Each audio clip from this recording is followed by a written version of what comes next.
Hello and welcome to Raise the Vibe with Liz. I'm your host, Liz Peterson, and today we're diving into diets with Dr. Jessica Hehmeyer.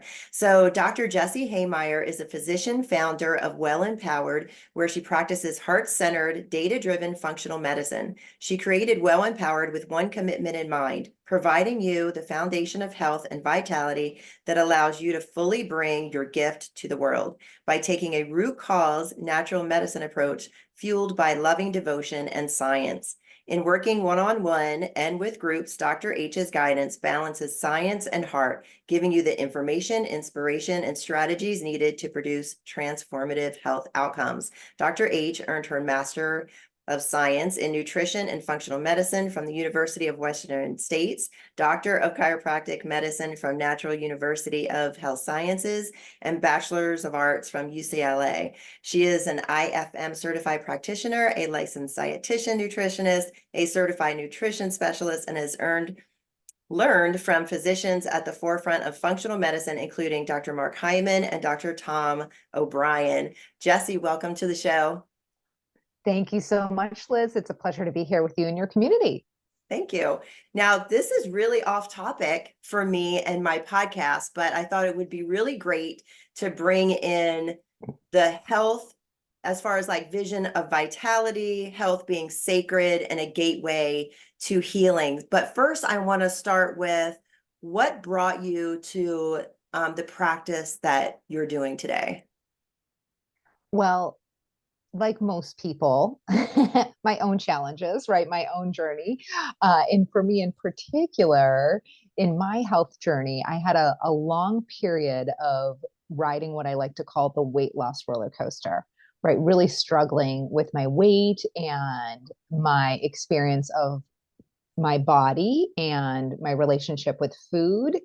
And at a certain point in time, in 2004 to be exact, I had a couple of aha moments that really caused me to draw the line in the sand and get that my life wasn't going to be about this, right? I wasn't going to go on having my life feeling owned by my relationship with food or my body, that my life was really supposed to be about a lot more than that. And really in particular, it was supposed to be, and now is, about empowering people and being a contribution in the world and being connected to people and experiencing joy, right? So for me, I really saw my own challenges as a barrier to realizing my own fullest potential.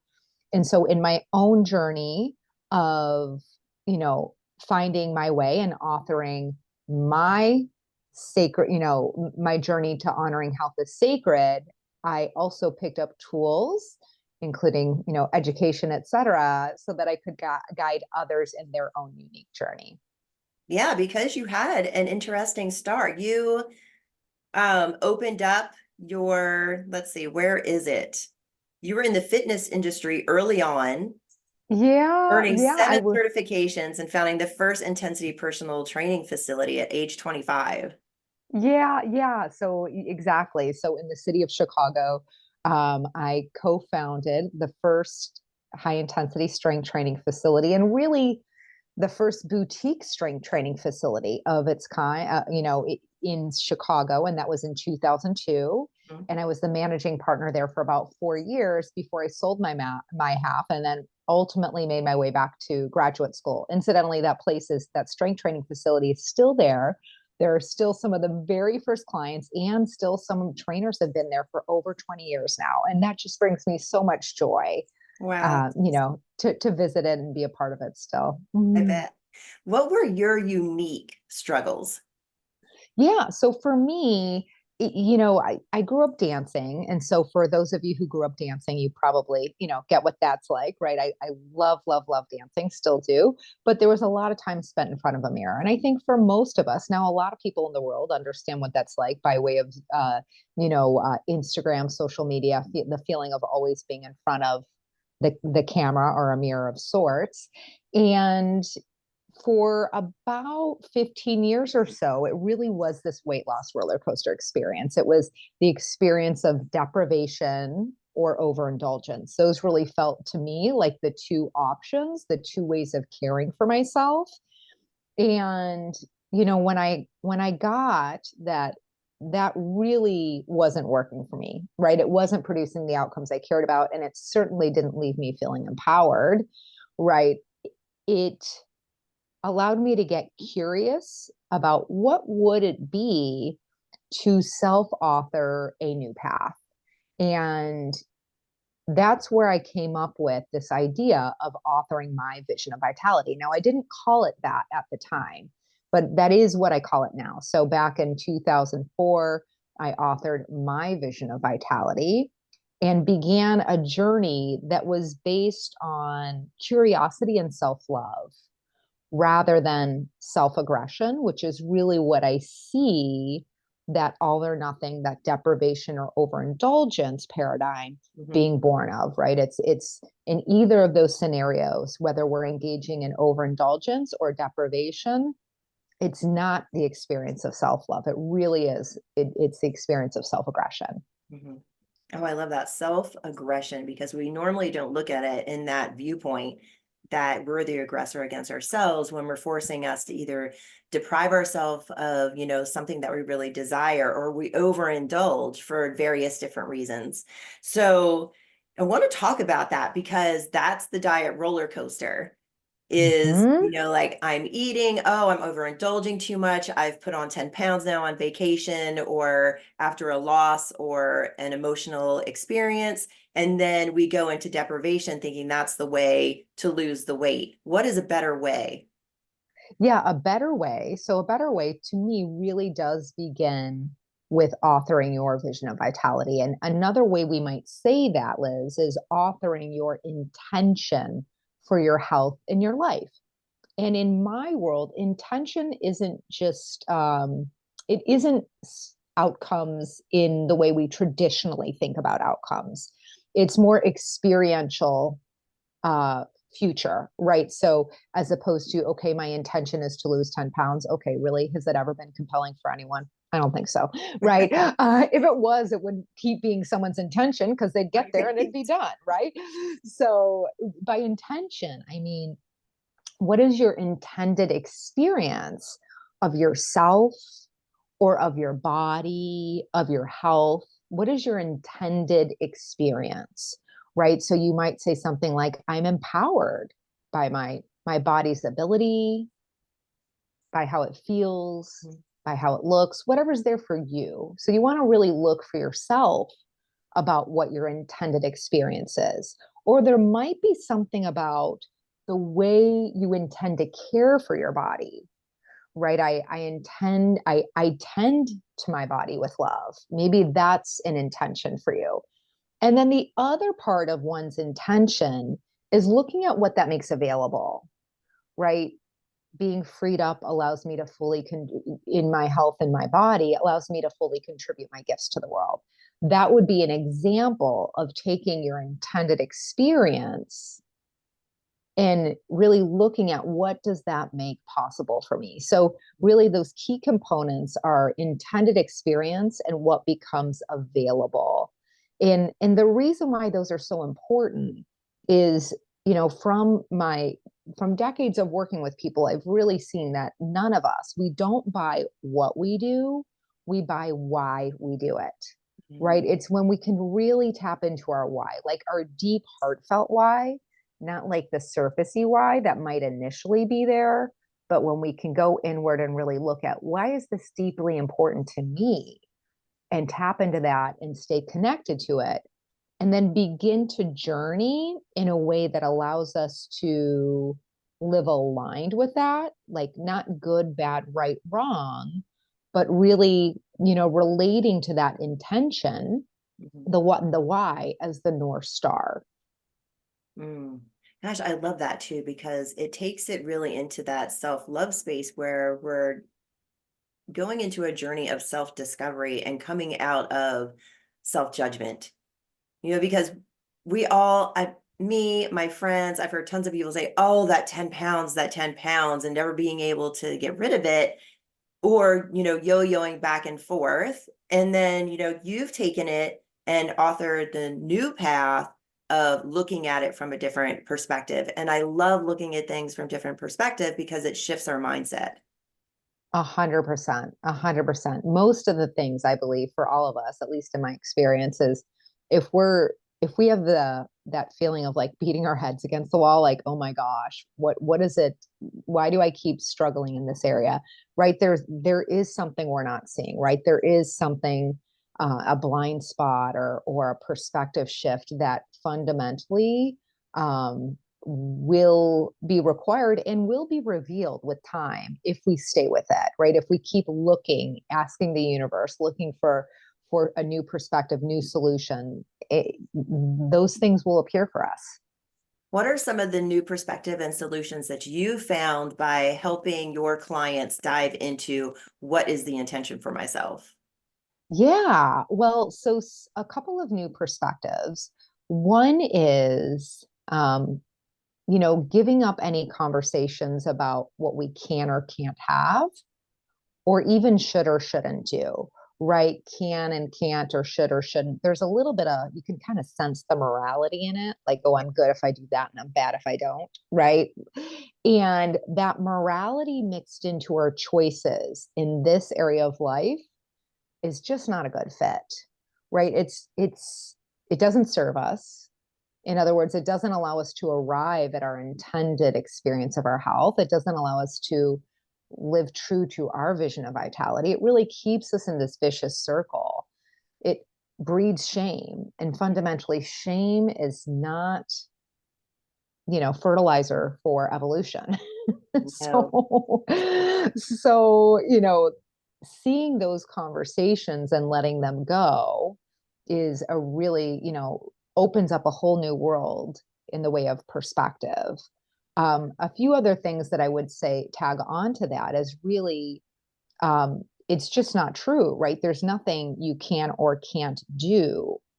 The truth is you can eat or drink whatever you want. And the truth is also that you will get the outcomes of whatever you choose, Mhm. period. Right. So, you might say, well, I can't have cookies. Well, my guess is that you're going to have cookies again. Right. And it's not to, the point isn't to never have cookies. The point is to start to look at, like, the truth is I can have whatever I want. And also the truth is I'll get whatever outcome that's a match for that. Right. Our choices do produce outcomes. We're never going to avoid the outcomes of our actions, but we can shift our perspective to really stand in the place of I have choice and begin to look at, okay, but what outcome is it that I'm really committed to? What outcome will allow me to fulfill my intention for my health and my life? And Mhm. we can start to work backwards in that way and bring grace to the moment, because we aren't going to be perfect on our journey. Perfection is a myth, and bringing compassion and honesty to this area of our lives, to me, it is truly, it allows for such transformation, because it's just really uncommon for people to be gentle and compassionate with themselves in the area of food and body and all that goes with it. Right. Gosh, and should it really is like that should or shouldn't, that's perfection. And if we do step back and like, Mm-hmm. okay, I can have this or I can have this, and you mentioned choices, and I love choices and the empowerment of choice. And it's like, okay, that cookie, I really shouldn't have that cookie, but you can have the cookie by not denying yourself, just don't eat 6 cookies, right? It's the choice between, not, I can have this, I can't have this, I have choice in this, but what is denying myself? And then what is, feeding myself if I really want that cookie and not going beyond my limits. Yeah, yeah, absolutely. And it's a dance. It is, I think about it like crossing the monkey bars, right? The analogy there is that, we all have different lengths of arms and we all have different tolerance for risk and, like all those different things, right? So you get to tap into, okay, what is the next rung on the monkey bar for me? And that's going to vary depending on, your own health history, like what kind of, I work with people who they grew up in a family where health was a big emphasis and they learned a lot along the way. And then I work with people who that just wasn't their truth. Their parents were focused on other things and they were great in certain areas, but maybe this area just wasn't a part of their household that they grew up in. And so it would be natural to expect those two people to have different starting points. And that's not right, wrong, good, bad. It's just true. So really, honoring where we are uniquely and really looking at, okay, what's my next best choice? And, there can be a tendency to feel like, oh, but I should be someplace I'm not. You're just where you are. That's okay. And if you can practice that honoring over and over and over again, you will continue to progress. And part of the progress will be falling off the monkey bars, right? So, and anything that we care about, we are going to fail along the way. And anything that we care about mastering or elevating our mastery of, we're going to encounter challenges and struggles. And so how we relate to those, if we relate to them like, oh my gosh, this is the ultimate defeat, I failed, like capital F failed, Right. versus, okay, I failed in this moment, right? I failed to stop at one cookie. I had six, right? Whatever it is. If we can see that, but learn from it, and actually apply those learnings, like that's what it's about to me. That's really what it's about to me. Mm. For those women and men out there who are like, okay, I've been doing this, I've reflected, I've fallen on my face a couple times, I've given myself some grace. What are my next steps to really like conquering like this challenge that I have with being on a yo-yo diet or trying all the diets out there or thinking I'm gonna, do this for myself and then I just don't have the motivation to do it. What do you recommend for those people out there listening that are encountering these blocks and walls? Yeah, so a few different things. One is I would have you start by authoring your intention for your health in your life, or what I call your vision of vitality, because you used a great word there, Liz, and that's motivation, right? And to me, motivation is like momentarily I'm interested, but when there's a box of cookies in front of me, maybe I'm less interested, right? Like it can be kind of situational versus inspiration, right? Inspiration is different. It when we cultivate inspiration, it follows us everywhere, right? It kind of colors our life, whatever it is we're up to. Mhm. And so the act of authoring your intention for your health in your life or your vision of vitality and staying connected to it will open up the gates for you to move from inspiration versus motivation. That's one thing. And I could just offer a bit of an introduction to this exercise that I do with people. So, That would be for you great. listeners out there, I encourage you to actually do this exercise right now if you're not driving. And if you're driving, I encourage you to come back and do this exercise later. And so, the first thing you're going to do is you're going to time travel to the 5 year future. So, however old you are, add 5 years, right? So I'm now magically 52 years old.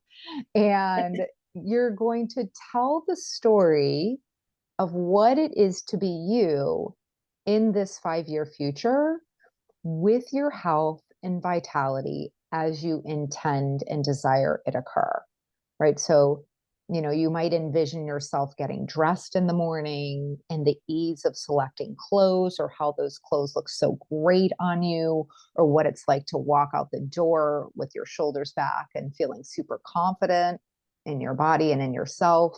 Whatever's there for you. Maybe it's around energy, maybe it's around digestion or skin or hormones, right? Different, you're all dealing with something different, and that's totally perfect.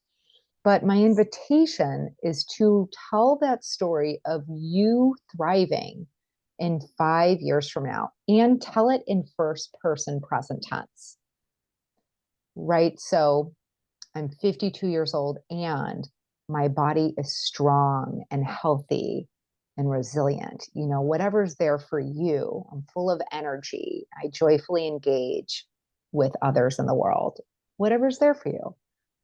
So if you haven't already, pause and tell that story. That will be your launching point for authoring your vision of vitality, right? You can start to tease out the essence of it, but first you just want to free flow tell that story. Mhm. So that would be the first thing. That's the first step to shifting into being inspired versus momentary motivation, authoring that intended future and keeping present to it, staying connected to what that is. And then there are so many other things we could talk about that help us in our journey, right? So with that as our North Star, we want to get clear on what our next steps are. A Yes. lot of you probably already know some of the things that would make a difference, and maybe you're not so sure about others. So there are lots of resources out there. Obviously, I'm one of those resources, but so too, we all have some great resources at our fingertips these days. So whatever it is, figuring out what your next step is in the way of actions. What action will be helpful? You might just pick one to focus on and begin to practice over and over and over again. What action would be helpful for me to stop or reduce? Maybe you see it's around something like sleep, right? When we're not sleeping enough, our body's going to confuse I need more energy in the form of sleep as I need more energy in the form of food. It's going to be a lot harder to say no to that sixth cookie, right? So, just kind of looking at this, taking this and looking at it from many different angles. There's not always one clear, quote unquote, right answer. You get to start to look at what's my next best step. Mhm. And then there's, of course, creating an environment that works well for you, right? I like to think about our environment. If we think about our environment, oftentimes we don't give it enough attention, I'd say, so um, what any one of you can do in the way of physical movement. If you just answer for yourself, if I said to you, Liz, feel free to answer this question out loud if you'd like, but if you were to go for a walk and it was a longer walk, like it's a longer walk, you get done, you're like, wow, that was a long walk, right? But I could do it, but I really felt that. Do you have an idea for yourself how long that would be, either in distance or time? Couple miles, maybe 30 minutes to an hour. Awesome. Yeah, great long walk, right? Now, if I said to you, Liz, it's 10 degrees outside, you up for an hour walk? Oh my gosh. Well, in the Pacific Northwest, we might run into that or rain, right? So we bundle up if we Right. go out in nature anyway. Or I pull out my nice little treadmill underneath the couch and Yeah, walk while I'm watching TV. right. But like walking outside 10 degrees Yeah, for an no. hour, are you really Yeah, interested in nobody's really yeah, wanting to yeah. go out and do that now. Yeah, yeah. And then we could also say, like, on the flip side, okay, it's 115 degrees out. Yeah, Do you no. want to go for an hour walk out? Right, exactly. Right. So it's like so clear in those examples that our environment impacts what is readily available. Hmm. I mean, if you had to do those things, if your life depended on it, you would do it, right? But that's just not how life is on a day-to-day basis, right? So, but really getting, okay, our environment really does radically shape what's possible and what's not. And so our environment might include what is actually in our house, right? Do I know that if I have one cookie, I'm having six? Well, then maybe for you, at least at this moment, maybe it won't be true in a year, but at least at this moment, maybe you just don't have cookies in the house, right? I Maybe know I that's the don't. solution. Right. Exactly. So you're looking at, okay, what does my environment call for or make possible? And then we also could look at the people who we're spending time with, right? Are they calling for us to live aligned with our intention for our health and our life? Or are they really presenting challenges? Are they encouraging the next drink or encouraging the overindulgence, right? Hmm. So, people are part of our environment too. And there's a lot more we could say about it. Obviously, we're not going to avoid all of the challenges, but we can start to look at in our environment, where can I create shifts such that I'm better supported in progressing in my journey? Nice. God, and those are great starting points and a lot of really fantastic things to look at in our life because we really have to look at our life as a whole when we're looking at Mhm. making changes in our lives and setting an intention. And I like that the setting intention 5 years ahead. And you had mentioned 52, I'm 54. So looking 5 years ahead and like, do I want to be where I am at now? Do I want to be at my optimum that I'm thinking in my head that I would like to be at right now? And then what does that look like? And I know for myself, I do look at my environment. I think I've, managed that pretty well and can recognize what's going on and what's right for me, even if I'm in an environment that's, not supporting me in that moment. I can make choices for myself and empower myself there. But what about when we reach those stages where our metabolism is slowing down, our hormones are changing? What are things that we can look at, in those areas of our lives that would benefit us 5 years down the road? Yeah, well, I mean, logistically speaking, one is just making sure you have have and understand two different pieces. Hmm. Have and understand some key facts about your body, right? And by key facts, I think a bit of it a little bit like the dashboard of your health, right? So, you know, do you know what overall inflammation looks like in your body? Is it in a very healthy range or is it elevated? Inflammation, we talk about inflammation a lot, but it's not just an idea, it is a measurable phenomenon, Hmm. right? So having someone test your inflammatory markers, one that comes to mind that is pretty readily available is called high sensitivity C reactive protein, HSCRP, high sensitivity C reactive protein. And really, I like to see that number under 1.5. And when inflammation is elevated, it's going to move your body towards metabolic conservation. In other words, we might say in layman's term, fat storage, right? It's going to make your body hold on to calories rather than burn through them. So you want to know those things to see if that's a point of leverage for you. Same thing I'd say about insulin sensitivity. So knowing what your fasting insulin is. And for me, optimal is very different than lab normal, right? Lab normal fasting insulin goes up to like 19, depending on the lab. I'd like to see that 7 or less, really. So that's a really big gap there. Yeah. There are certain nutrients that are going to play a role um, in our metabolism as well. And of course, we always want to have a look at our thyroid and not just one assessment, but in multiple ways. Um, I'm thinking of someone who I recently started working with who she's been so tired for a year. She went and saw her GP. She even saw another natural medicine physician and didn't come up with any answers. We did a more thorough deep dive of her thyroid. In other words, not just one number, but we checked five. And I mean, she has, simply put, she has an autoimmune process kicked into super high gear, and it is impacting her thyroid function. It just was missed because the numbers weren't looked at. That's all. So, when someone is in that place of like, gosh, I'm either tired or I'm losing hair or I'm gaining weight. And yes, people do gain a little bit weight with menopause, right? It is one of the things that there are true metabolic changes that we are not going to undo, but it shouldn't be drastic. And if it's drastic, there's probably something going on underneath the hood, and you really want to know what that is. Um, and besides just knowing numbers, the other thing that I'd say, Liz, is muscle. Like muscle is magic, right? We Yeah. want to make sure we're preserving that muscle in our body, right? And muscle increases our resting metabolism, but also it's one of the ways we can preserve our bone health. So muscle loss, bone health, these are big things as we age. We want to keep as much muscle on our body as possible, and we want our bones strong. So that strength training, I can't encourage it enough. That's great. Yeah, I've been thinking about that, re-implementing that back into my life too, and pulling out those dusty weights. And so you were Love speaking it. about like inflammatory markers, autoimmune, metabolic changes.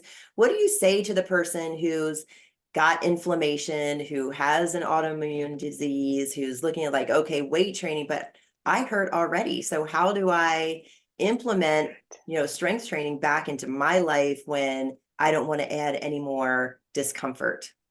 Yeah, well, I mean, ultimately, how I guide them is going to be dependent on a lot more information, right? When I work with people, when I do with what I call a health audit, we have two 90-minute conversations and a 60-minute conversation. And between those appointments, I'm having people track their symptoms and their lifestyle and their nutrition because that helps me identify points of leverage that I can't get from any lab test. I'm going in and out of these documents. And when we reconnect, we're really digging into, okay, these are the things that are going to meaningfully make a difference, right? In the scenario you're talking about, okay, autoimmune disorder, aches and pains. I'm thinking right away about, okay, there's probably some underlying food sensitivity that person is dealing with. Mhm. So either we're going to test for a food sensitivity or we're just going to pull up the most likely culprits. Most likely culprits are gluten and dairy, Right. right? So, pulling out likely food sensitivities or testing to catch them is where I would start in that person who has both markers of autoimmunity as well as some, aches and pains that are really interfering with their ability to move. Mhm.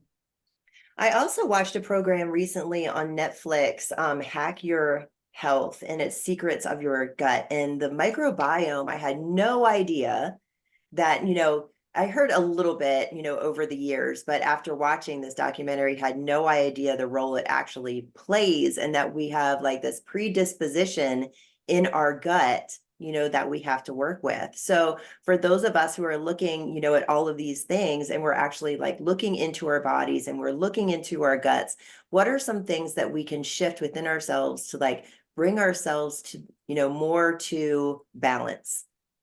Yeah, I think about our micro, and I love that you're onto the microbiome, Liz. The microbiome is marvelous, right? It does so many fabulous things for our body beyond just digestion. Oftentimes people think, well, I would know my microbiome was, messed up, so to speak, if I had digestive distress, and that's simply not true. A disruption of the microbiome can show up in different ways for different people.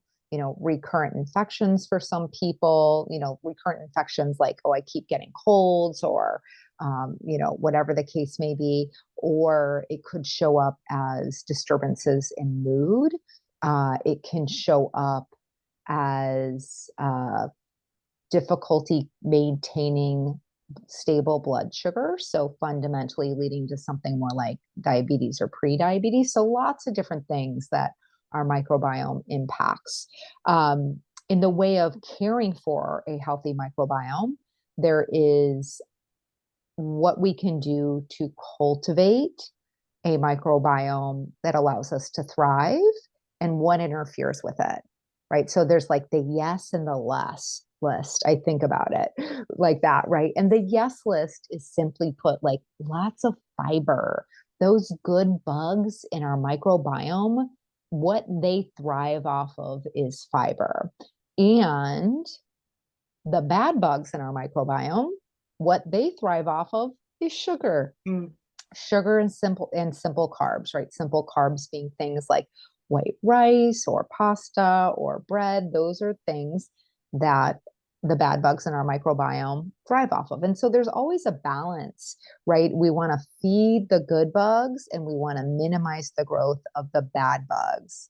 Other things that can injure or kill the good bugs, alcohol in excess is really going to work a number on those good bugs.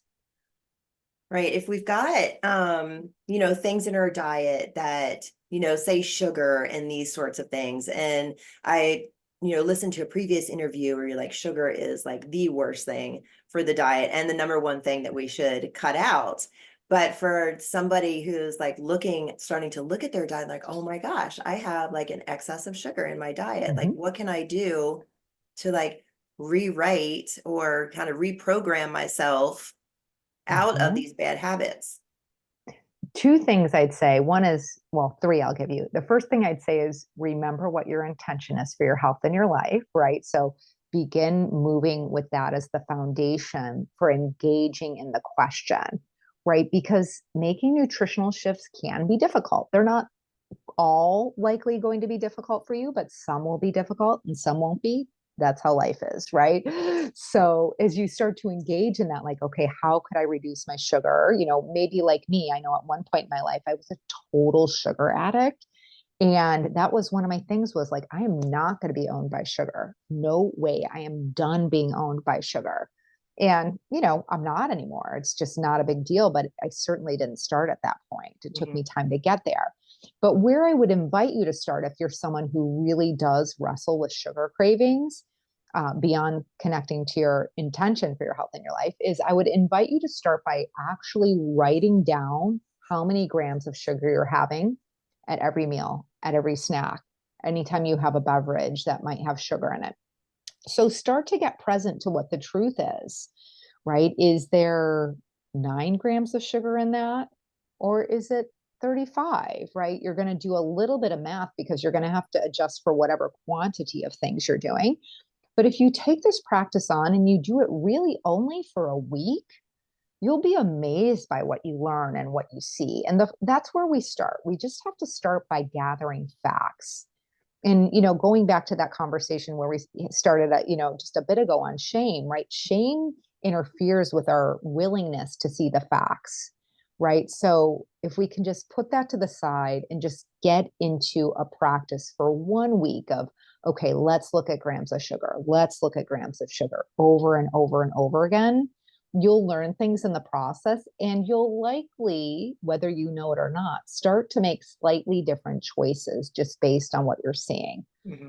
But from that, it's a bit of looking at, okay, what is a better game I could play? This is the game I'm playing right now. This is the game I'd like to play. But our access to playing our best game is playing a better game right now. So don't get too, in your head about what you see as your best game. Get in your head about what a better game would be. I like that. And I like that you're bringing up shame too, because our culture is so much built on shame. And then we end up, after hearing this language as we're growing up, then our internal voice ends up going into shaming ourselves as well. It's funny, before the interview, I always light a candle and pull a card. And today's card was the Eight of Swords. And the Eight of Swords is very, it's a woman. She's standing, with 8 swords around her, and she's blindfolded. And it's really like we are our worst enemies. So how do we look at, okay, I've got this cultural programming, I've got this voice going on in my head, I am my worst enemy. Like, what can I do to step into this intention for myself and make my health sacred? Yeah. Well, I love I love the card you drew today, by the way. It's perfect. 8 is my favorite color. 8 is my favorite number. Sorry. I'm with my nieces right now, so we're talking about colors all the time. But 8 is my favorite number. So it's perfect that you drew that color, that card rather today. But in that conversation, like, how do I help myself progress in this area in the midst of being my own worst critic? Mm-hmm. A practice you might consider taking on is what I like to call counting your wins. Mm-hmm. And that entails, at the end of each day, write down 3 things that you'd like to acknowledge yourself for, right? Like actions you've taken that you personally would consider a win.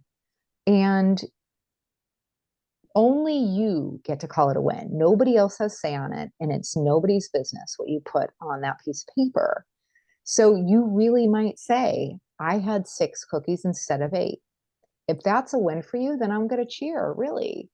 So you want to be looking for the relative wins out of the gate, especially, right? A better game is a win, right? I walked for 5 minutes. I thought I was going to have 30 minutes. I didn't, but I had 5 and I walked.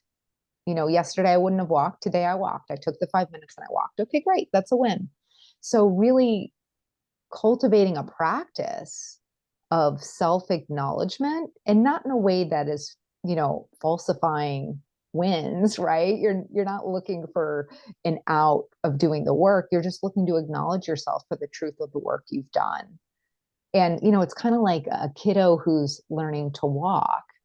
Every time they fall down, we cheer to help them stand back up, right? We cheer every step they take. So it's a little bit of both, helping ourselves in that journey, being our best cheerleaders.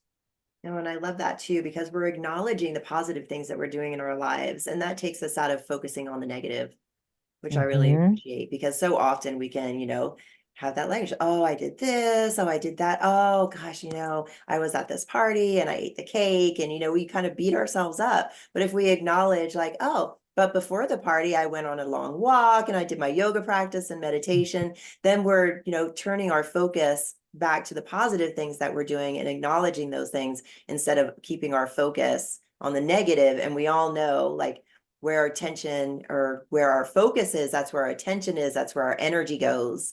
So I'd much Yes. rather have my energy going and acknowledging all the positive things I did during the day and acknowledging, like, okay, my portion size was smaller, or I stopped eating when I felt full. Those are all positive things instead of like, oh, but gosh, at 9 o'clock at night, which is my personal downfall, I grab those chips, and then the Yeah. acknowledgments, like maybe the next night, I'm like, oh, you know what? I did good last night, for myself. Now, not to put it in good or bad, but acknowledging I didn't snack last night and I'm pretty proud of myself Yes. or whatever, and having my Yes. focus be on that in my food journey instead of on the negative things that I'm doing.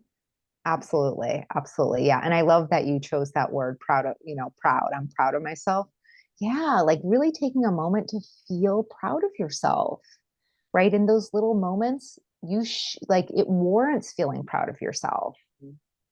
Yeah, because I know personally when I can make those shifts, I do feel better about myself. And to Mhm. acknowledge, like, okay, I'm grateful for the moment that I acknowledge that I made a better choice for myself.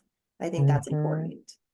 You also Absolutely. talk about, Dr. Jessie, like mastering your middle ground and ditching, the all or nothing approach. Let's talk a little bit about that, because I think that's important too, to not put a lot of pressure on ourselves, Mhm. one way or the other, but to have that nice solid middle ground.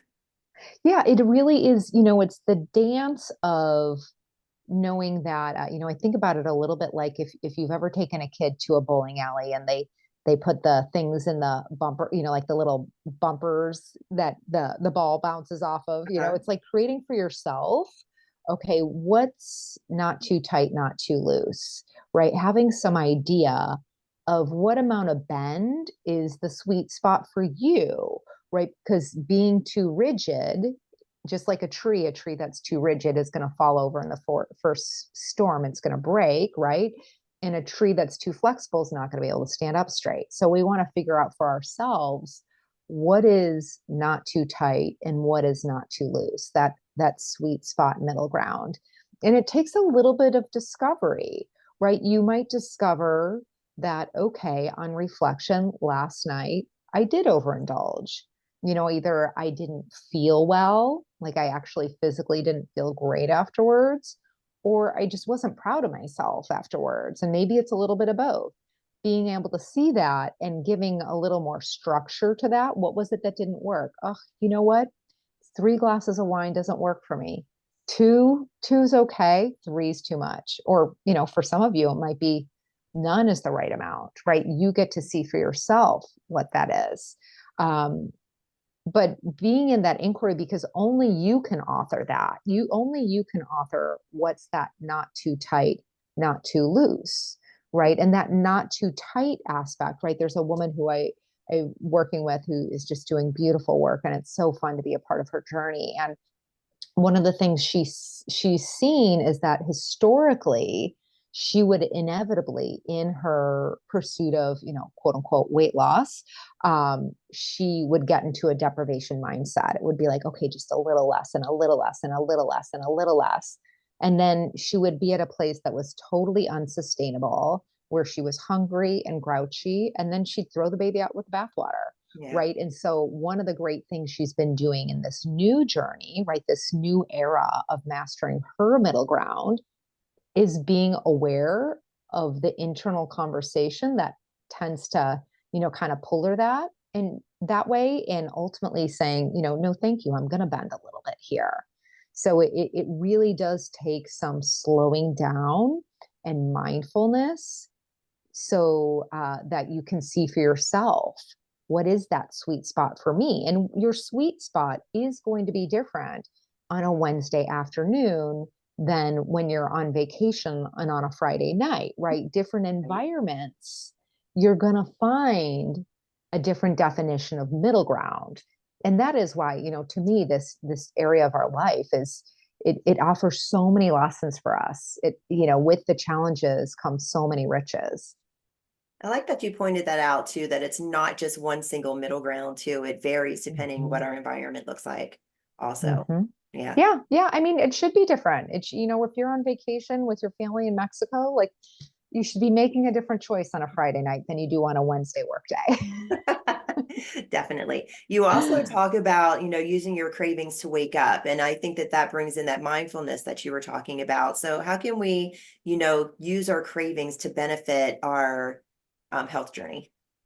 Yeah, well, we can look at, okay, what's at the source of this craving, right? Is it physiological, right? Like I'm actually craving food, maybe in the example of the woman who I just talked about, like craving food because I'm hungry, right? I've been depriving myself. Mhm. Or am I craving food because my blood sugar is on a roller coaster? There's some physiology to that. Am I craving food because I'm not getting enough sleep? Right. And maybe I'm not getting enough sleep because I'm engaging in a little bedtime procrastination, or what's the term I've heard that's so great? It's like procrastination revenge Ooh, procrastination. I That's haven't what it heard is, that revenge one. That's a good procrastination. one. Yeah, yeah. Isn't that good? Right, right, right. And so it's like, when you've had a day that's all work, no play, revenge procrastination, right? It's like, okay, well, that might be a little key to wake up that I need a little more play in my days, right? A little more joy and fun. Cravings also, of course, can be uh, grown out of the emotions that we're encountering. And sometimes they're emotions that we don't traditionally think of as difficult to be with, right? Like we could have cravings in response to joy because, joy is an excitatory emotion, but also there can be a little bit of fear on the other side of it. Like, this is so good, I don't want to lose it kind of feeling, right? When we experience that joy. So, just being able to see where is this craving? What is the genesis of this craving? Because cravings can be different in different situations, but usually for most people, it's a combination of things that are allowing for those cravings to emerge. Nice. And I like how you did a little turnaround there with the joy. Yeah. Good. That's good. How can we, we've discussed a lot this hour, and I just want to kind of sum it up as like, because we mentioned, or I mentioned in the beginning, a gateway to healing. So how can we Mhm. use all of this information, setting our intention, being the author of our story, kind of doing some investigation work, creating healthy environments, looking at our, different metabolic issues or whatever that may be, into like all of that being a gateway into healing.